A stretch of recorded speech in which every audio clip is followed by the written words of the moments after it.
Senior journalist Uppala Laxman గారు ఉన్నారు. వారితో దీని మీద ఒక్కసారి తీసుకుందాం. లక్ష్మణ్ గారు నమస్తే. లక్ష్మణ్ గారు నమస్తే. నమస్తే. లక్ష్మణ్ గారు చూశారు కదా, 2020 తర్వాత ఏపీ హైకోర్టు కొట్టేసిన 11 అక్రమాస్తుల కేసుల ఎఫ్ఐఆర్లను కొట్టేయడాన్ని సుప్రీంకోర్టు చాలా సీరియస్గా తప్పుపడుతూ ఇప్పుడు మళ్ళీ ఏసీబీకి క్లియరెన్స్ ఇచ్చింది అవి విచారించుకోవచ్చు అని. అప్పట్లో అవి సెన్సేషనల్ కేసెసే. అవి తెలుగుదేశం హయాంలో అప్పుడు ఆయన మా రామారావు చెప్పాడు కదా, ఆర్పి ఠాకూర్ ఏసీబీ డీజీగా ఉన్నప్పుడు చేసినవి. 8 కిలోల బంగారం ఉన్న కేసు కూడా ఉంది 11లోనే. అప్పుడు కొట్టేశారు. సరే, కారణాలు ఏమైనా మీకు తెలిసి ఇన్వెస్టిగేషన్ ఏజెన్సీలు సరిగా వాదించకపోయినా, గవర్నమెంట్ లాయర్లు సరిగా వాదించకపోయినా కోర్టు ముందు వేరే ఆప్షన్ ఉండదు కదా కొట్టేయక. సో దీన్ని ఎలా చూడొచ్చు మనం? ఇప్పుడు దీని పర్యవసానాలు ఎలా ఉండొచ్చు? రాష్ట్రం విడిపోయిన తర్వాత కార్యాలయాలు విజయవాడ వెళ్ళిన తర్వాత ACB office, central office RTC bus stand లోనే పెట్టారు. కూడా ఉంది. ఠాకూర్ గారు చీఫ్ దాని ఏసీబీకి. అవును. ఆయన నాకు చాలా కడప నుంచి, ఆయన ఎస్పీగా పనిచేసినప్పటి నుంచి చాలా సన్నిహితుడు.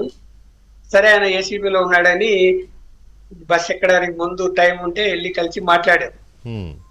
మాట్లాడినప్పుడు అప్పటికి రైట్లు జరుగుతున్నది. ఓకే. ఏదో ఫోన్ కూడా వచ్చింది నేను మాట్లాడుతున్నప్పుడే. ఏమన్నాడంటే, చూడు ఇలా రికమెండేషన్ ఫోన్లు వస్తున్నాయి రాజకీయ నాయకుల నుంచి, ఒత్తిళ్లు కూడా వస్తున్నవి. ఈ జిల్లాలో ఏదైతే ఏసీబీ అధికారులు ఉన్నారో వాళ్ళు ప్రాపర్ గా డీల్ చేయటం లేదు కేసులు. అందువల్ల మేమే డైరెక్ట్ గా ఇన్వాల్వ్ అయిపోయి మేము కంప్లైంట్ తీసుకొని, అదే ఇందాక చెప్పారు కదా సెంట్రల్ ఇన్వెస్టిగేషన్ యూనిట్ అని, ఆ పేరు మీద వీళ్ళు వాళ్ళకు కూడా జిల్లాలో ఉండే ఏసీబీ అధికారులకు కూడా చెప్పకుండా డైరెక్ట్ ఈ టీం వెళ్ళి రైడ్ చేసి పట్టుకోవడం అనేది జరుగుతున్నది. అప్పుడు నాకు వివరించి చెప్పాడు, ఇలా జరుగుతున్నాయి, ఇలా చేస్తున్నాము అంటే. నేను వెంటనే క్వశ్చన్ చేశాను, మరి ఇప్పుడు కూడా రాజకీయ ఒత్తిళ్లు వస్తాయంటే మరి చంద్రబాబు గారి అనుమతి తీసుకున్నారా ముఖ్యమంత్రి గారిది అంట. లేదు, ముఖ్యమంత్రి గారితో చర్చించిన తర్వాతనే ఇది ప్రాసెస్ మొదలు పెట్టారు అన్నాడు ఆయన. ముఖ్యమంత్రి గారు అనుమతి ఇచ్చారు, ఇచ్చిన తర్వాతనే ఇదంతా చేస్తున్నామని చెప్పారు.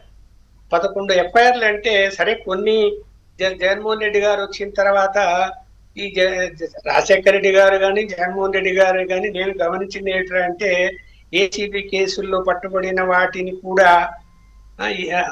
ఏసీబీ ఇన్వెస్టిగేషన్ చేయకుండా ఆ కేసులన్నీ కూడా డిపార్ట్మెంటల్ ఎంక్వైరీకి మార్చేసి, డిపార్ట్మెంటల్ ఎంక్వైరీ చేంజ్ చేసేసి వాళ్ళ మీద కేసులు లేకుండా చేసినట్టు కూడా నేను చాలా చూశాను కూడా. కొన్ని మా జిల్లా వాళ్ళు కూడా కేసులు కూడా చూశారు. ఆ విధంగా మార్పు చేసేసారు. జగన్మోహన్ రెడ్డి కూడా అదే పాటించాడు, ఆయన కూడా కొన్ని కేసుల్లో. అయితే ఏంటంటే, ఠాకూర్ చాలా కఠినమైన మనిషి, నీతి నిజాయితీ గల వ్యక్తి. నేను కడప నుంచి చూశాను, ఆయన ఎక్కడ కూడా కాంప్రమైజ్ కాడు మనిషి. అందువలన ఆయన ఏం నిర్ణయం తీసుకున్నాడు, ఈ జిల్లా యొక్క యూనిట్లు ఏవైతే ఉన్నాయో ఏసీబీ వాళ్ళు ప్రాపర్ గా చేయడం లేదని ఆయన చేసుకుంటే, దాని కోర్టుకి వెళ్ళి ఏంది అంటే ఆ ప్రత్యేకమైన ఇన్వెస్టిగేషన్ ఏజెన్సీకి అక్కడ పోలీస్ స్టేషన్ అనేది ఉందా, పోలీస్ స్టేషన్ లేకుండానే కేసులు ఎలా బుక్ చేశారు, ఎలా అరెస్ట్ చూపిస్తారు అంటే అక్కడ వాళ్ళ ఇన్వెస్టిగేషన్ ఏజెన్సీ ఎవరైతే ఐఓ ఉంటారో వాళ్ళు చేసే ఆర్గ్యుమెంట్స్ బట్టే హియరింగ్స్ అక్కడ నడుస్తాయి కదా. అంతే, గవర్నమెంట్ విత్డ్రా చేయదలుచుకుంది, ఆర్గ్యుమెంట్ ని వీకెండ్ చేసేసుకున్నారు ఇంటెన్షనల్లీ, అంతే. దాని తర్వాత వచ్చినటువంటి ప్రభుత్వము, మరి ఇప్పుడు ప్రభుత్వము ప్రాపర్ గా ఆర్గ్యుమెంట్ చేయాలి కోర్టుల్లో, చేయటం లేదు. మరి ఏసీబీ వాళ్ళు మరి ఇక్కడ చూడండి, జగన్మోహన్ రెడ్డి టైంలోనే సుప్రీంకోర్టుకి ఎట్లా పోయింది కేసు, అదే కదా. అంటే కొంతమంది అధికారులు ఆయన మాట కూడా వినలేదు. అది అంటే అంత సివియర్ గా కేసులు ఉన్నాయి దాని అర్థం. రైట్.